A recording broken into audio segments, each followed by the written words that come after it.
रमेश एक छोटे से गांव में रहने वाला एक साधारण लड़का था। उसके पिता किसान थे और माँ घर संभालती थी। घर में ज्यादा पैसे नहीं थे, लेकिन प्यार की कोई कमी नहीं थी। बचपन से ही रमेश को पढ़ाई का शौक था।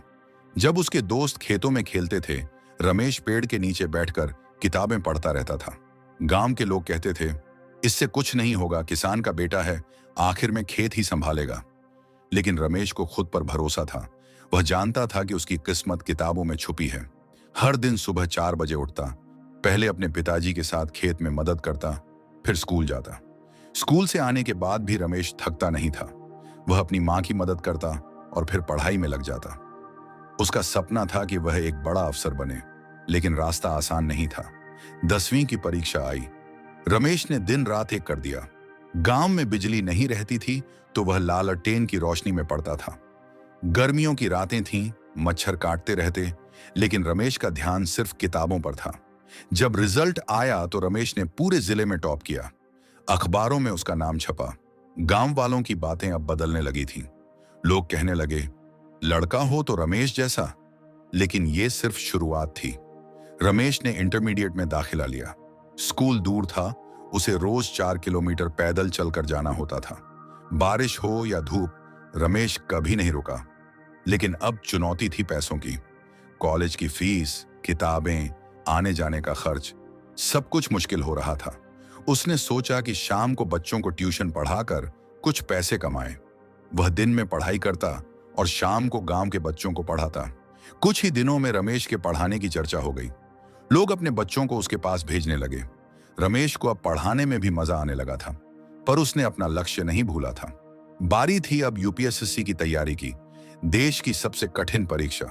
रमेश जानता था कि गांव में रहकर यह संभव नहीं होगा, लेकिन दिल्ली जाकर पढ़ना, वहां रहना, किताबें खरीदना, यह सब बहुत महंगा था। उसके पास पैसे नहीं थे।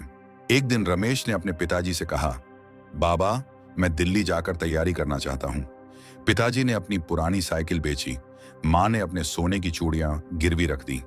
उन्होंने रमेश को चुपचाप गले लगाया और कहा, जा बेटा, नाम रोशन कर। दिल्ली की जिंदगी बिल्कुल अलग थी। यहां भीड़ थी, शोर था, लेकिन रमेश का मन सिर्फ किताबों में था। वह एक छोटे से कमरे में 5 लड़कों के साथ रहता था। वहां ना पंखा ठीक से चलता था, ना खाना अच्छा था, लेकिन रमेश शिकायत नहीं करता था। हर दिन वह सुबह 6 बजे उठता, नहाता, अपने खाने का डब्बा पैक करता और लाइब्रेरी चला जाता। वहां वह दिन भर पढ़ाई करता।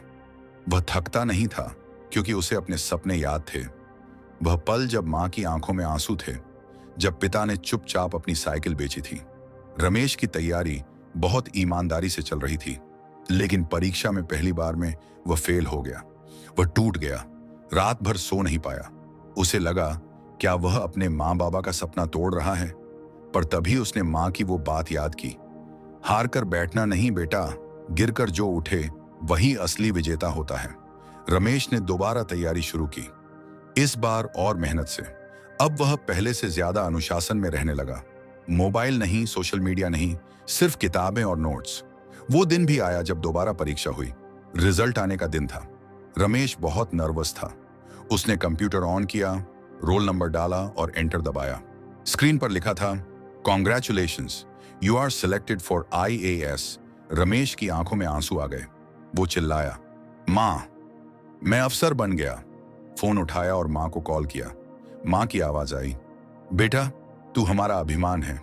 गांव में ढोल बजने लगे। लोग मिठाई लेकर रमेश के घर आने लगे। जिन लोगों ने कभी कहा था कि इससे कुछ नहीं होगा, वही अब कह रहे थे, हमें पता था ये लड़का कुछ बड़ा करेगा।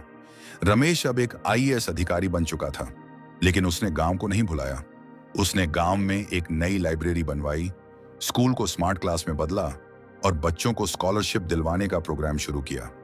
एक दिन वही रमेश, जो कभी लालटेन की रोशनी में पढ़ता था, एक मंच पर खड़ा होकर सैकड़ों बच्चों को प्रेरणा दे रहा था।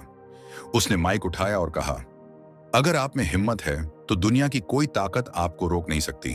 मैं कोई खास नहीं हूं, मैं भी आप जैसा ही था। फर्क सिर्फ इतना है कि मैंने कभी हार नहीं मानी। पूरा हॉल तालियों से गूंज उठा। रमेश की कहानी सिर्फ उसकी नहीं थी, वो हर उस बच्चे की कहानी थी जो हालात से लड़कर कुछ बनना चाहता है।